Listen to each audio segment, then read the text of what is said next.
really.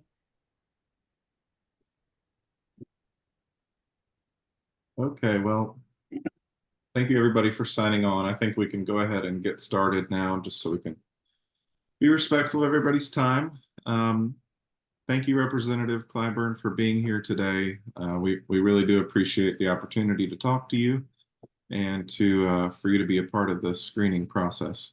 Um, I'm Jacob Klarman. I'm the past president of the Aiken Association of Realtors and the current legislative RPAC committee chairman. So it is our RPAC / legislative committee that is putting on this candidate screening in an effort to make our members more informed on each candidate and their positions on things that are related to real estate and other issues as well. Of course, the format for this was supposed to be multiple candidates, but you were the only one who accepted our invitation, and we really appreciate that. So we may modify the structure a bit and just take some time to get to know you. We have some questions to ask you. We'll start out with we'd just love to get to know more about you. Obviously, we just heard you used to be a school principal back in some days ago. I went to Aiken Elementary in that time, and Miss Cagle was the principal, and before that. But anyways, really appreciate you. Like I said, I'm Jacob Klarman. Sounds like you know Tad Barber. Yes. Current president of the Aiken Association of Realtors, so he gets the nice thing to do, just get to sit there and just watch and observe me. So we've also got John Lamprecht on the call. He's a member of our legislative committee. KT Ruthven, he is a member of the committee, and he is the president-elect for the association. So he will be the president next year. Ruthie Graham, she's one of our committee members. And for some reason, John's showing up twice, but we have an attendee as well. So looks like we got some people. Just like to make everybody aware of the players. So why don't you go ahead and introduce yourself? Tell us a little bit about you, and what your objectives would be for your candidacy. And obviously you're the incumbent for that district. So what you've been doing, what you've been working on. We'd love to just get to know you a little better. So take it away. Well, thank you, Jacob. Thank you for inviting me. I been around for a long time, and of course I know some of the staff people, Tad, and that's Ruthie Graham. I think I'm just so proud of all those students. When I was principal at Aiken Elementary back in the 80s, it was just amazing how lovely the kids were. And when I come in the mornings, they would just jump and run and chase me, and that was great. But I'm originally from Camden. I've been in Aiken for over 60 years, long before some of you are born. But I've been in Aiken for 60 years. Been a coach, a science teacher, physical science. And I was principal over Aiken Elementary for 7 years. And I was appointed the principal at Aiken High, and I stayed over at Aiken High 3 years before I was called and appointed by Governor Dick Raleigh to be the Workers' Comp Commission.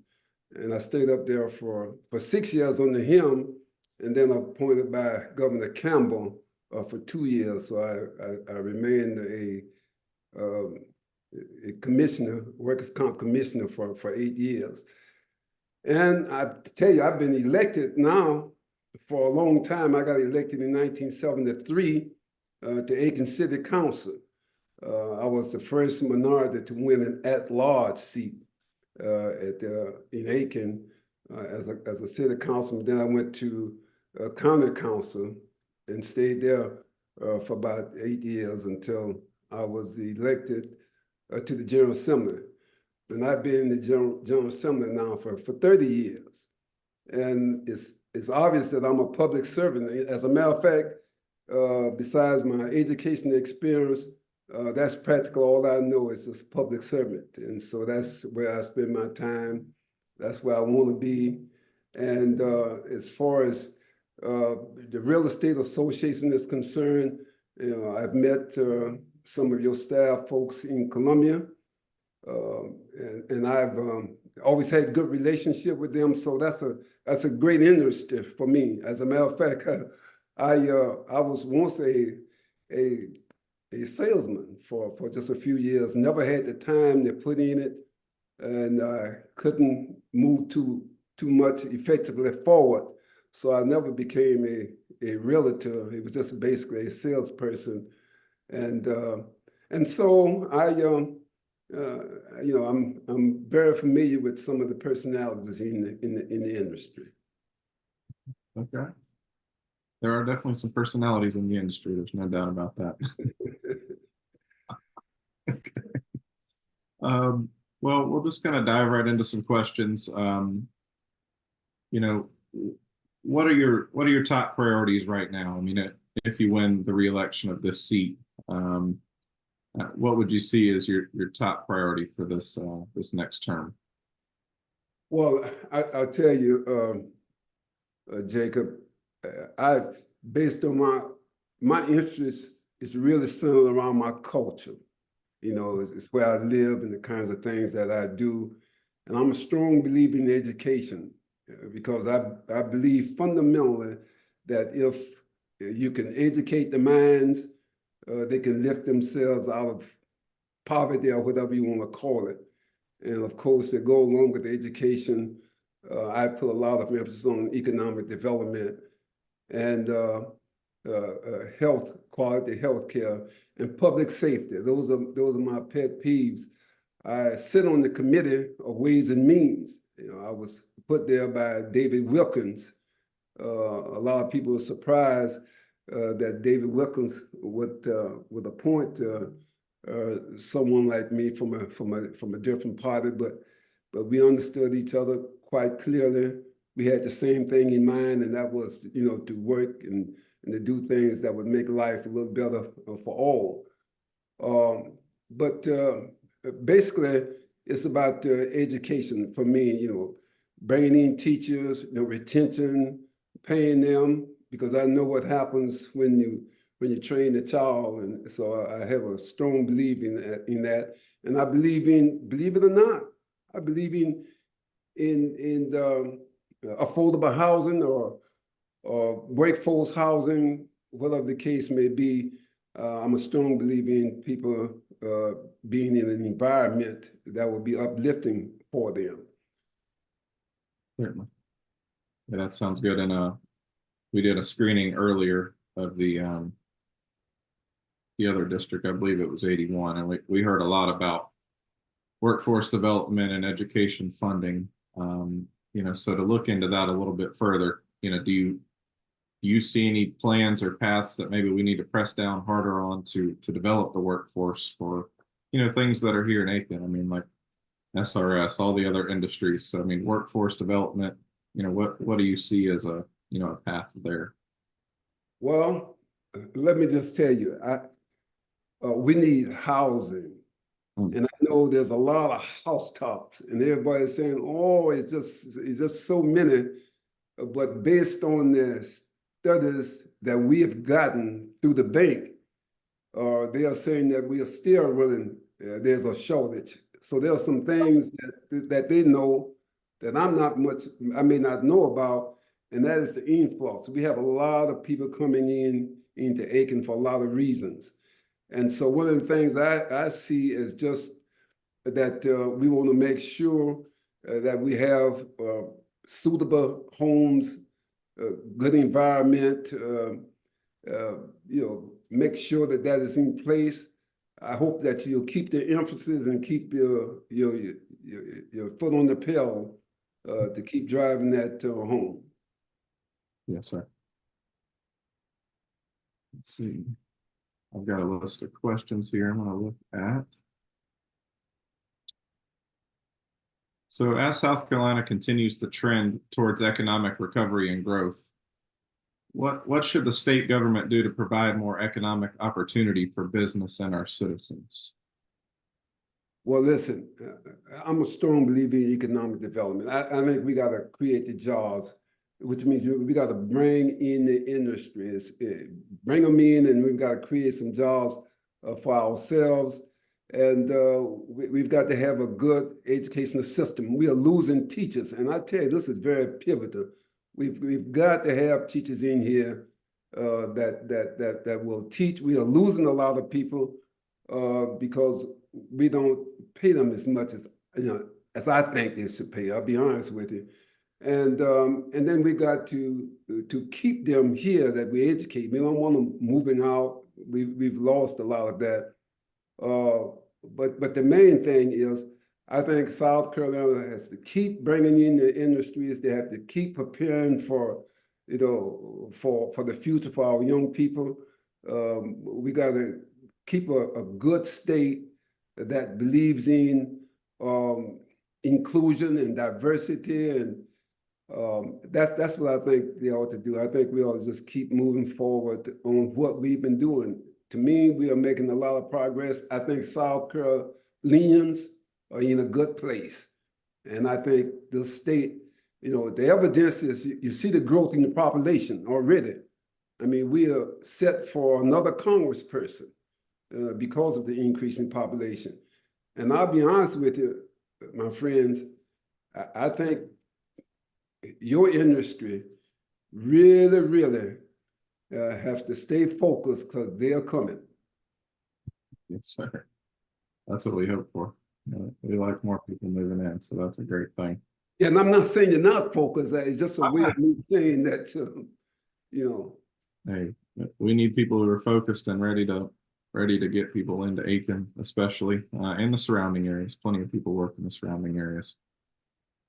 So yeah, a real estate question. Do you think that there should be a role, should the state government have a role in regulating short-term rentals? Do you have any thoughts on that?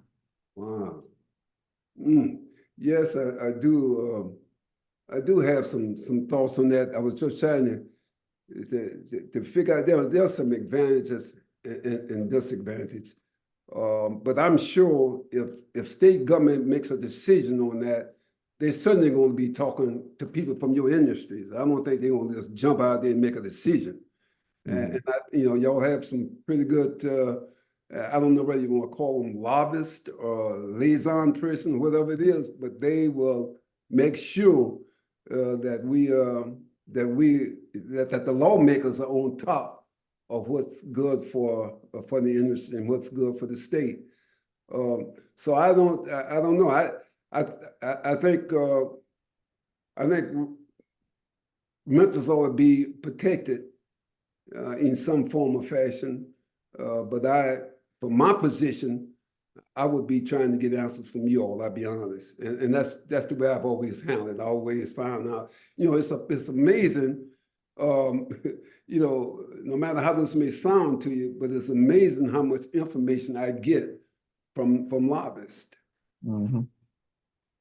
Well, and that's one of the reasons why we have this. Obviously we have a political action committee, and I think that they're certainly tied to lobbyists, and so we're one of the only PACs that are completely dedicated to real estate and property rights. So I know that at least our state association has done studies on the short-term rentals, and they're getting it into the hands of the lawmakers, the information that they found. So glad to hear you'd want to rely on some of our opinions for decisions there. That's great.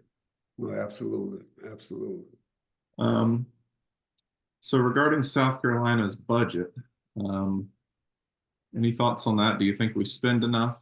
How would you utilize a budget surplus in California? I think Ways and Means Committee means you kind of got your hands on the purse strings. So where do you think we could spend some more? What do you think about the budget? Yeah, well, you can always spend more. We can always get better. I will repeat, I think South Carolina is in a good place. And what I mean about that, industries are coming in, people are moving in, the economy has been good. So yes, I just think that economically, we can improve our school system. You know, we can do something to watch the mortgage rates, because I believe in people having a decent place to live. I really think that's it's inextricable. It's tied to education. It's tied to employment. You know, people having a nice, decent place to live in a good environment. Okay. And so, yes, but I want to be clear on this. Yes, I think we ought to spend more money, and we have some money now. And I think, you know, with some of the money coming back to taxpayers, it's not a bad idea, to be honest with you. Okay.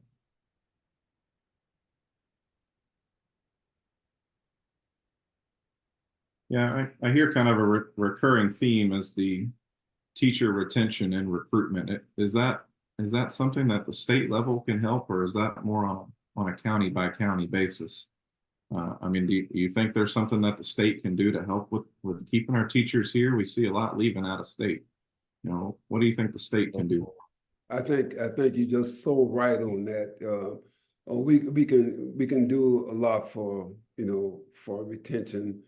You know, counties have a responsibility, but we have some counties that's not as well off as other counties. You know, I can start naming them. You know, Allendale and Williamsburg, McCormick, and you know, I don't want to step on anybody's feet here, but these counties, they are rural, and you know, I put a lot of emphasis in, and others are doing the same thing, putting a lot of emphasis on rural areas, because we have potential teachers, and you can understand this, they don't want to be away from the mix. You know, they don't want to be away from, you know, from an environment that they can enjoy and attend things. And so you gotta pay them. I mean, I know that sounds liberal, and it may be, but you gotta attract them enough to want to stay. And I think the state has to help the counties. And so the state can help the counties by increasing teachers' pay, and let the counties fall in wherever they may. Mm-hmm. Okay. And I know it's not all about money. I understand that, but that's a big factor. It's not like it used to be, where they say it was just a lot of pride to be a teacher. Yeah, that's true, but things have gotten so, it's very costly now, and they just want to have a quality life. And there are other places they can make much more money. So we got to compete. Okay. I think that makes sense. So, kind of an environmental question. How would you balance the need for growth and affordable housing and protecting the environment? Well, you know, we want to protect the ecosystem. There's no way around it, but human beings are first. You know, there are state laws that help with that. There are county laws.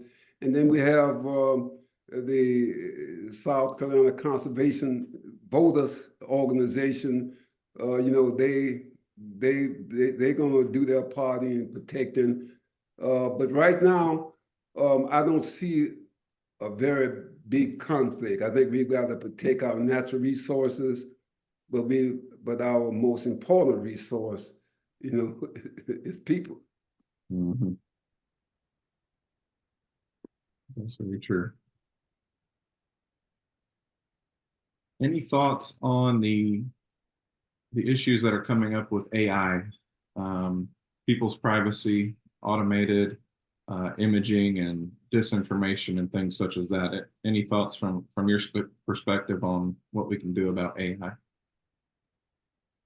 Well, you know, I think there ought to be laws too, and that's a very difficult question to answer, because you know, AI is a very important subject, but it could get out of place. It could be dangerous too.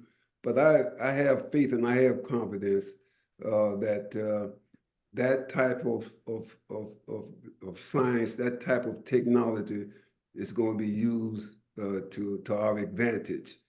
For an example, you just asked the question, and I think there are going to be a lot of other questions asked about AI. because there's no way of getting around that type of technology and getting around e-medicine. It's all about electronics. And so, yes, I think we're going to have to deal with AI just like we do all the other electronics. Okay.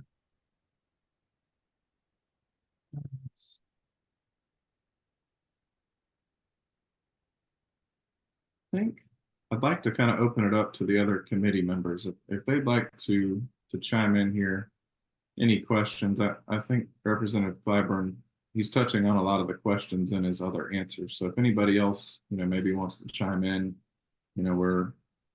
we've got time. So what? Anybody else? Tad, I see you come off mute. So why don't I give you the floor? Yeah, I've got a couple of questions. And I'll start with the real estate one first. When I bought my first home, which was a long time ago, it was, and Bill will remember this, interest rates were 16, 18%. My first home loan was through South Carolina Housing Authority, had a loan program. And I think at the time, my interest rate at that time was 10%, where everybody else was in the mid-teens. It was a very well publicized program back then. My question is, we don't seem to hear much about South Carolina Housing Authority and what they can do for buyers, particularly those buyers who are maybe lower income or first-time home buyers. And I'm not sure what your involvement, if at all, with South Carolina Housing Authority has been, but in looking at who is on the South Carolina Housing Authority Commission, there is a home builder on there, but there really aren't any people representing the realtors. And my question after all of that is basically, what can you do as a legislator and with your colleagues to get the South Carolina Housing Authority probably more involved and promote themselves to help the first-time home buyer, low-income buyer, and potentially even home builders find ways to make money available to purchase and maybe cheaper money for developing low-income housing or more affordable housing for the residents. And of course, I'm thinking about Aiken County, but really it goes all over the state. Tad, that's very interesting, and you made it clear yourself that the housing authority does not have real estate people. That would be the first thing. You need to have someone there who will push it. Not, and this is not really a big criticism with the housing authority, but they don't have to move, the hand. They don't have to move the scale. They just they can do their job, and if it makes progress, fine. If it doesn't, they live on. But if it has someone there who have some incentive, and I think real estate industry has some incentive, to be there, pushing them, making sure of the needs. And I think one of the things that the General Assembly can do, and that is to put a little more pressure on the housing authority to see where they were 10 years ago, 5 years ago, and where they are right now. We need to be asking those questions. So I think the first thing to do, and this is what I had mentioned to Jacob earlier, is that I get a lot of my information from real estate people. And I just got a piece of information from you that I didn't know. I thought they would have been glad to have some real estate people there pushing them on and giving them advice and communicating with the General Assembly. I don't know whether the housing authority has liaison people or lobbyists in it. I don't see any up there. And it would be a good piece of advice for y'all to give to them, what can happen if they are really interested in making things better. Well, as you know, and not to cut you off, but in government, if you're given money and you're charged with spending it or giving it out, in this case, maybe lending it out.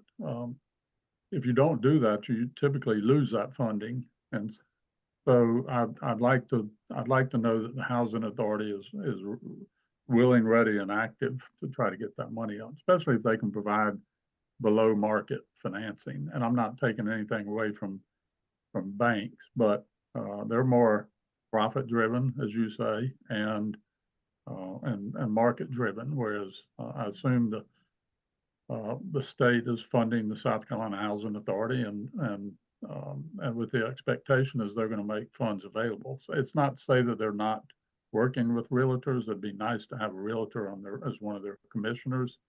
I don't know how the commissioners get to be commissioners, if they're appointed or chosen by the General Assembly, but that would be something to look into. I'll probably look into it a little bit more just to find out more on my end. My second question has to do with education, and that is, as you said, money is not everything. And my experience being on the school board is that teachers don't typically leave for money. They leave for other reasons. And the one factor is discipline and what teachers and administrators are able to do in the classrooms to deal with discipline. And I find that teachers feel like they're handcuffed a little bit as what they can do. And sometimes the principals, the administrators. So is there anything that you know, having been an educator, that can be done to help the teachers in the classroom dealing with these issues? Well, Tab, this is a long process. I mean, these things don't change overnight, and sometimes you have people like yourself who know what the problem is, but then the question is, how do you solve these problems? And I can tell you right now that you cannot separate the behavior of students from their home conditioning. That's why I've always been in favor, and I still am. I'm in favor of having not only a school counselor, but a home counselor. Those students who you may be having some problems with, there needs to be someone to go into the home and talk to these parents and let them know. Sometimes the parents don't understand. The system say, well, we send them a letter, and they don't even read the letter. Some of them can't read the letter. And I'm not bashing them. I'm just telling you the problem we have, because teachers will tell you all the time, and school administrators and school boards will tell you the discipline problems that they're having. I just think that there are some things that they can do. They know what the environment means to these students. They know that some of these students are coming from homes that they don't even have anybody to tell them the right thing. I mean, they know that. If they know that, why don't they try to do something to solve that problem? A lot of these kids come to school, a great number of them, and some come without eating, some come without cleaning up, and some come without any guidance or because they don't have the parental care there for them. And you know what I mean when I say parental care. They just don't have to, and they need as much as they can, mother and father, brothers and sisters too, if necessary. And the only thing, and I don't want to drag out on this, but I think that is just such a question that I've always been very sensitive about. And that is, I think you've got to serve these students just like we are trying to serve underserved areas, areas that kind of being overlooked. I think we can't overlook their family situations if we want to clear up some of these discipline problems. Some of these kids are it's just as nice as you'll find them, but they have behavior problems. They use words that's unacceptable in the school system, and they become violent at things that they can walk away with. We need to teach that in the schools, man, if they ain't gonna teach it at home. I know you're used to hearing that, but that's a real problem. If they do that simple thing, getting someone in these homes, getting these another thing too, we need to do, believe it or not, we need to be more prepared or make people more prepared to be parents. If you understand what I'm saying to you. Absolutely. Those are all great points. Anybody else have a question for Representative Clyburn while we're on here? What about is that Ruthie? Is that Ruthie Graham? What's Graham's first name? Ruthie. Ruthie. Ruthie. Mhm. And Ruth, why you got on the cap?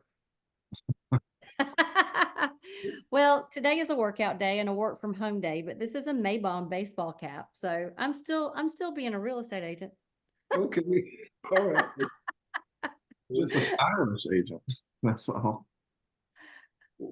But I was just gonna say that I did teach special ed though for 12 years. And I mean, that's been, I think my last year teaching was 2023. And I mean, I saw then what was coming now. And that question kills me. I'm really glad I'm not in your position, Mr. Clyburn, because mine is, I don't know that it can be fixed anymore.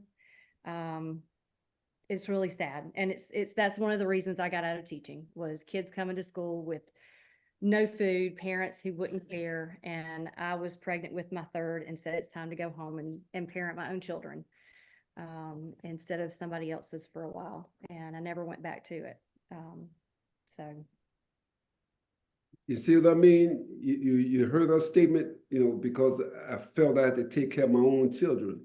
And I'm telling you, some of these kids not gonna have that. Listen, I wanted to say this to you, and I won't say any more about it. There are some students, and I've experienced this myself, who parents don't ever ask anything about homework. Doesn't care. Doesn't they appear not to even care about the value of homework. That's a situation that bothers me about keeping our teachers and getting good folks to stay in the classroom. A lot of committed people are doing what Ruthie did. They said, look, I had enough. I ain't fooling with it no more. I will say as well, over the years, we've educated our children in all kinds of different ways, private school, homeschool, public schools. And one of the things that I tell younger people who are younger parents than me now, because my youngest is now a junior at South Aiken, so I'm almost done. And I tell them, you know what, your kids are going to get educated no matter what. And the same school system that puts out students who end up in jail puts out the same kids who end up in office or lawyers and doctors, or, see, I've got a friend from the class of 87 and he's pretty high up at the CIA. He won't even tell me what his job position is. So, the same school system puts out all the same kids, but we do have some people in our school system that maybe it's a matter of recognizing some of these teachers a little more who do put forth more effort and they don't like to be recognized. And that's why one of the reasons it's hard to probably pick them out. But I know that there's, my son is in the electricity program at the Career Center. And I went there for Christmas party, brought some food, met some of the kids and stood there and talked to Calvin Henderson and watched him interact with those kids. That man is a jewel. The things that he does with those kids, for those kids, the way he talks to those kids. And I know there's a lot of them out there because I remember them when I was in school. There's always teachers like that. So maybe some of the things that can happen is that the teachers, you know, like me, like Calvin, who went the extra mile, those are the ones that they don't always get teacher of the year and they don't want it. I don't know, maybe there's some way to recognize them in a way that makes them know, hey, you're seen. Right. Well, I just want a mother and father for these kids, and to understand, and it means a lot to me for you all to know what's on my heart right now, and that is, if you go up to DJJ, or you go to the detention center, and you see these 14, 15, 16, 17-year-olds in these cages. I call them cages because they're behind bars. That is terrible, man. And the fact of the matter is, they all are not bad. A lot of them is just not trained. And who do you blame for that? You know, you blame the adults, really. And it's not all adults. There are certain adults you have to blame, then you have to ask why. But teachers are great. I think they are our saviors. They will save us from a lot of things, including poverty. And poverty is no one's friend. You know, I want to say this too. I feel that I have contributed something to the educational system we have here, because we have been pushing the technical school and have been advocating and arguing for monies for the technical school, and it is working. I mean, if you have an interest in school, you know, it doesn't have to be about a degree. It can be about the skill set. And if you don't think the skillful people make money who doesn't have degrees, you call an air conditioning man or electrician or plumber, and you'll find out something. Yeah, I can tell you, I've good friends with some folks who own a plumbing place, and the guy would love to retire. He just can't retire. He doesn't want to close his business. You know, he'd love for there to be somebody to replace him. There's just not enough of that. But Representative Clyburn, I think we're somewhat out of questions here. If there's anything you'd like to say in closing, I guess we can get this wrapped up and get you back on to what I'm sure is a busy day. Yeah. Well, what I want you to know is that I believe in your industry, and I'm really serious about this. And Tab, you ought to be aware of that. That I'm, like I said, I used to have license. I used to have a real estate license. I never was able to do anything, but I really wanted to get into it, because when I graduated from Allen University in Columbia, we had a friend who was at Benedict, and he was in real estate, and he did so well. And I was supposed to be going to University of South Carolina, but they hadn't gotten into this. They hadn't gotten into the integration system yet, and so I was supposed to stay near. But I went to Allen and met a girl over there, and I never looked back, And so I guess the point I'm trying to make here is that I've had an interest in the real estate industry for a long time. I think there are opportunities for people who, if they're paying attention, it can be very prosperous for them. Yes, sir.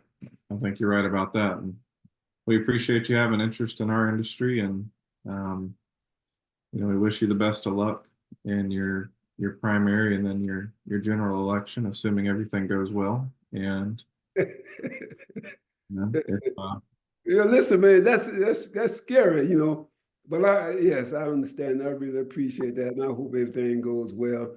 to be I'm not sure anybody's too worried, but we'll see what happens, and we'd love to have you at one of our events soon. You can meet more of our members in person and let people get to know you more. I very much enjoyed our time today, and feel very blessed to have met you. So I Well, appreciate I appreciate that. What's the name again? Tabitha. Huh? Tabitha, yeah. Tabitha. Yeah, I received the information and everything from her. I appreciate that. You're And welcome. I fill out the information. I put it under the door. Did you get it? We got it. Yes, sir. We Okay. did. Okay, well, listen, I appreciate y'all having me on. I really do. Well, thank you so much. Okay. You have a Thank you. Thank you for coming. Thank Right. you. Good seeing you. Thank you for your time. Listen, thank all of you.